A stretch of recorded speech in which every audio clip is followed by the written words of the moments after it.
Salut à toutes et à tous, la famille des passionnés du football africain. On se retrouve aujourd'hui pour un sujet qui fait vibrer la toile et qui divise les observateurs. Le retour annoncé de la CAN en été pour 2027. Ça fait 7 ans qu'on attend ça, les gars. 7 ans que le calendrier du football africain joue au yo-yo entre l'hiver, les reports climatiques et les décisions de dernière minute. Je dis bien devrait faire son retour, car avec la CAF, on a appris à être extrêmement prudent. On sait comment ça se passe. À la base, c'est prévu en juillet et au final, on se retrouve décalé en janvier ou carrément l'année d'après. Moi, je vous dis la vérité, j'y crois très peu. Déjà, que cette CAN 2027 soit maintenue à sa date initiale, c'est un défi. Mais qu'elle reste en été, autant oublier tout de suite. Ou alors, il va falloir un miracle d'organisation. Pourtant, il faut réaliser à quel point une CAN estivale est une denrée rare. Sur les 30 dernières années, on n'a connu ça qu'une seule fois, en 2019, en Égypte. Et quel souvenir! C'était une édition extraordinaire, exceptionnelle, parce que les conditions étaient réunies pour faire du football le roi absolu de la période. Pourquoi l'été est-il, selon moi, la meilleure option possible? C'est une question d'attractivité et de respect pour notre compétition. Quand la CAN se joue en hiver, comme on l'a vu récemment au Maroc ou en Côte d'Ivoire, elle est en concurrence directe avec les championnats européens. Même pour nous, amoureux fous du foot africain, c'est un déchirement. Qui n'a pas été partagé entre un match Tunisie-Mali et un derby Barça-Espagnol? L'été, c'est la saison du football. C'est le moment où le monde s'arrête pour regarder les grandes épopées. Si on veut que la CAN soit respectée à sa juste valeur internationale, elle doit occuper ce créneau où elle ne sera pas l'ombre des clubs européens, mais la lumière principale. Au-delà de l'aspect symbolique et du plaisir des spectateurs, il y a un avantage stratégique énorme à ce décalage vers l'été 2027, le temps de préparation. Si on suit le calendrier classique des CAN hivernales, la compétition aurait dû démarrer dans à peine 7 ou 8 mois, c'est-à-dire en janvier 2027. Autant être honnête entre nous, si c'était le cas, on courrait droit à la catastrophe. En basculant sur l'été, la CAF offre quasiment 6 mois d'oxygène supplémentaire aux organisateurs. Et Dieu sait que le trio Kenya, Ouganda et Tanzanie, le fameux projet Pamoja, en a besoin. Organiser une CAN à 3 pays est un défi logistique colossal. Ces 6 mois de bonus, c'est la différence entre une pelouse praticable et un champ de patates, entre des infrastructures prêtes et des chantiers inachevés.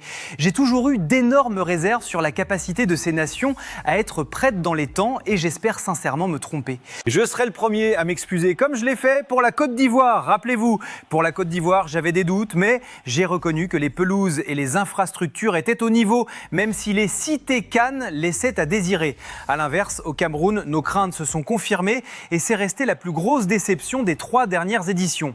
Pour 2027, l'enjeu est de ne pas reproduire le fiasco camerounais, mais de s'inspirer de la rigueur marocaine.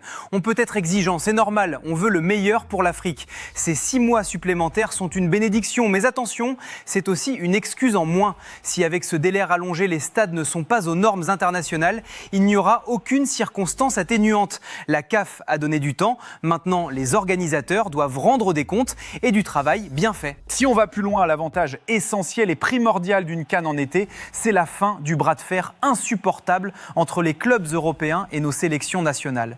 On le sait tous, chaque mois de janvier, c'est le même cirque. Des entraîneurs qui grincent des dents, des directeurs sportifs qui font pression et des joueurs qui se retrouvent le cul entre deux chaises, tiraillés entre l'amour de leur patrie et la peur de perdre leur place de titulaire en Europe.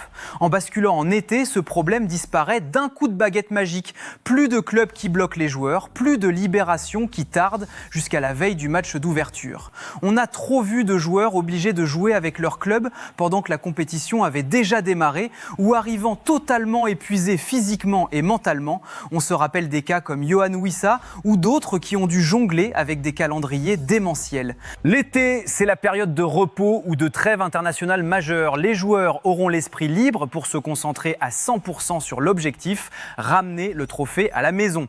Cependant, restons vigilants, il y a toujours un mais avec la CAF. À tout moment, une raison X ou Y pourrait pousser l'organisation à rétropédaler et à reporter cette CAN en hiver. Pourquoi ? Parce que la FIFA pourrait intervenir, parce qu'un autre tournoi pourrait faire de l'ombre. J'espère vraiment que pour une fois, la CAF sera solide sur ses appuis. Il est temps de se faire respecter. Si la FIFA vient dire non, déplacez votre CAN, l'Afrique doit savoir dire non, c'est notre calendrier.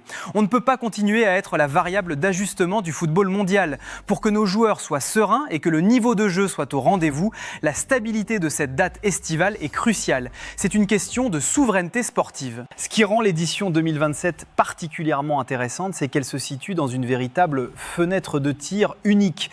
Si on regarde le calendrier mondial sur les 6 ou 7 prochaines années, de 2024 à 2031, l'année 2027 est littéralement la seule année où il n'y a absolument aucune compétition internationale majeure en été. C'est un alignement des planètes qu'on ne reverra pas de sitôt. Faites le calcul avec moi. En 2024, on avait l'Euro et la Copa América. En 2025, la FIFA lance son nouveau mondial des clubs XXL qui va tout écraser sur son passage. En 2026, c'est la Coupe du Monde classique. En 2028, on repart sur l'Euro. Et en 2029, rebelote avec le mondial des clubs. Bref, l'été est d'habitude un terrain miné où la CAN risquerait de passer inaperçu ou de se heurter à un refus catégorique des clubs et des instances mondiales. Mais en 2027, rien. Le désert total. C'est le moment ou jamais pour la CAF de braquer les projecteurs du monde entier sur l'Afrique. C'est là que la CAF doit être maligne. On a enfin l'opportunité d'avoir l'exclusivité médiatique. Pas de concurrence avec le Real ou le PSG, pas de classico en plein milieu de la phase de poule comme on l'a vécu pour l'édition au Maroc. C'est l'occasion de vendre nos droits télé à prix d'or et de montrer que le spectacle africain peut tenir tête à n'importe quelle autre compétition. Mais pour en profiter, il faut que la CAF arrête de trembler devant la FIFA. Si Gianni Infantino vient demain pour dire on décale tout de 6 mois, la CAF doit tenir bon. 2027 est notre année, notre créneau et il ne faut le lâcher sous aucun prétexte. C'est une chance historique de replacer la CAN au centre de la carte du football mondial. Pour conclure, soyons très clairs. Sur cette édition 2027, les organisateurs et la CAF n'ont absolument pas le droit à l'erreur. Avec 6 mois de bonus pour préparer le tournoi et un calendrier mondial totalement dégagé, toutes les excuses habituelles tombent à l'eau. Si cette CAN est reportée, il ne faut pas se voiler la face. Ce ne sera pas un simple décalage, ce sera un aveu d'échec qui pourrait mener à une annulation pure et simple ou à une fusion forcée avec l'édition 2028. Et ça, les gars, ce serait une terrible désillusion pour le football africain. On ne peut plus se permettre de naviguer à vue. Si par malheur, les infrastructures au Kenya, en Ouganda, ou en Tanzanie ne sont pas prêtes malgré ce sursis estival, la CAF devra se montrer intraitable en termes de sanctions. On ne peut pas continuer à brader l'image de notre plus prestigieuse compétition. Le passage à l'été en 2027 doit être le point de départ d'une nouvelle ère, celle de la rigueur et de la visibilité maximale. C'est tout ce que j'espère pour notre football, même si, je le répète, mon scepticisme reste entier tant qu'on n'aura pas vu le premier coup d'envoi donné en juillet 2027. Et vous, la famille, qu'est-ce que vous en pensez ? On va en débattre longuement, mais je veux déjà vos retours ici.